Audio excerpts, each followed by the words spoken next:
All right, guys, buckle up because this courtroom hearing starts with what looks like a simple probation review, but it quickly turns into a lesson about why judges take broken promises so seriously. At first glance, you might think this is just another missed court date. But as the hearing unfolds, it becomes clear that the judge believes the defendant ignored multiple chances to avoid jail. Watch closely, because every answer, every excuse, and every question from the bench slowly builds toward a decision that could have been avoided. The biggest surprise isn't just the sentence, it's how the defendant's own words end up shaping the outcome. And that was back in October 21st of 24. And then he was finally arrested November of 25, had not provided proof of treatment. Your client stopped testing, and then still has warrants. So now,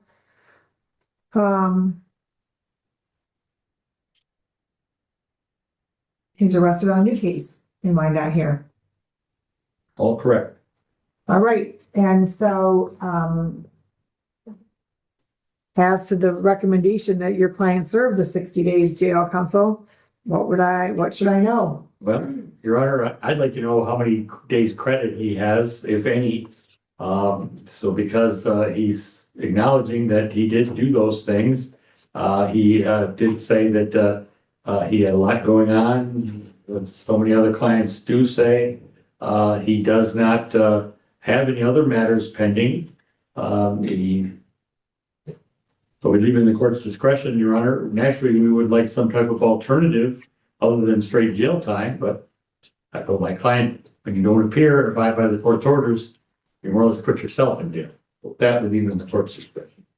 All right, well, what type of alternative is it that you are seeking for your client, counsel? Well, he mentioned something about like community service, things of that nature, since he's a plumber assistant now, Your Honor. He's single, supports no minor children, lives with his father.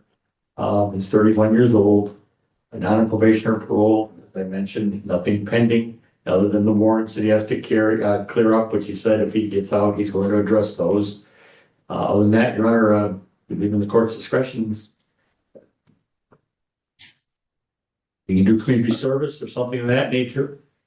Oh, that's not an alternative this court's thinking of. Absolutely not. The defense immediately admits the missed drug tests and asks the court for mercy instead of punishment. But notice what the judge is focused on, not simply the violations, but the repeated failure to appear when ordered. In probation cases, consistency often matters just as much as the original offense.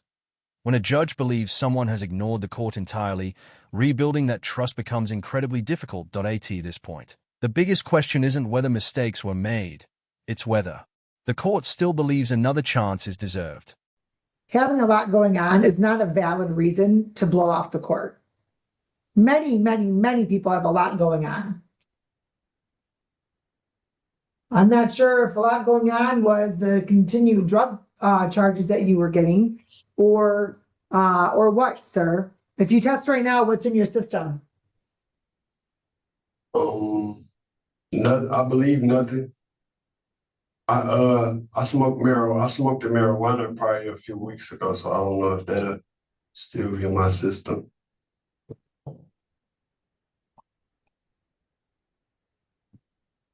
Other than that, nothing.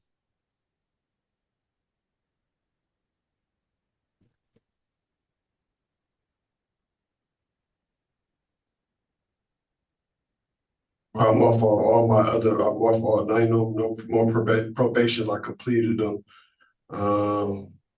I've been just trying to do right for the most part.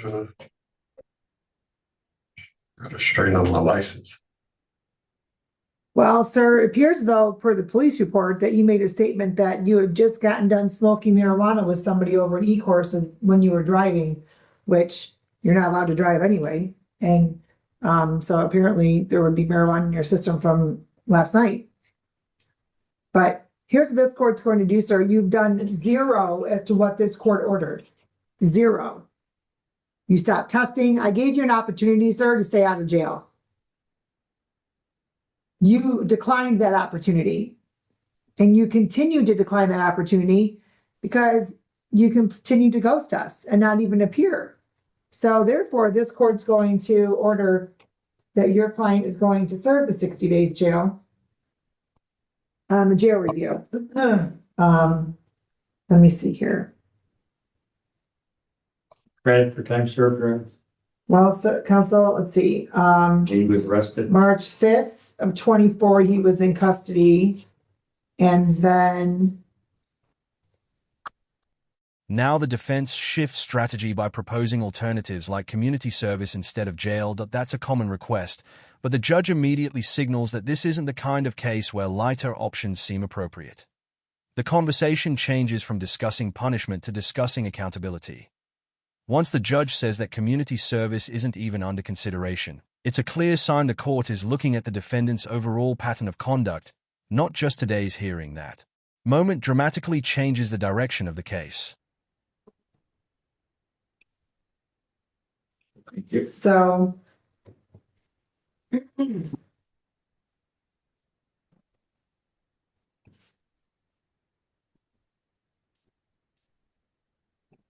And sir, let me just be very clear.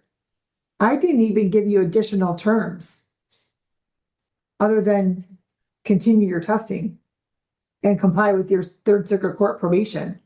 I didn't give you probation terms to follow or anything of that nature. And you completely, sir, just blew everything off with this court.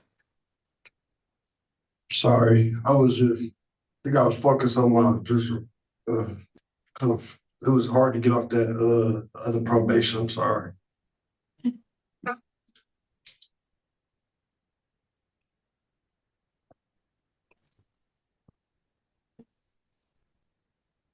All right, credit for 9 days on that matter. And then counsel, the court's going to order a $1,000 cash bond, but your client's in custody on the other matter.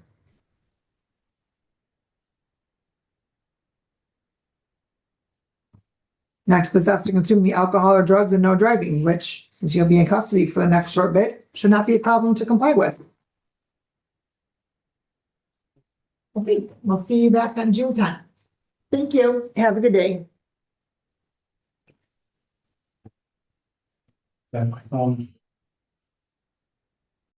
Listen carefully as the judge questions the defendant's explanation. First he says he forgot, then he says he was scared, and then he says he simply had too much going on. Those changing explanations create a credibility problem, because judges often evaluate honesty just as closely as the facts themselves. When the story keeps shifting, it becomes much harder for the court to believe future promises. Do you think fear was a reasonable explanation, or did the inconsistent answers ultimately hurt his case?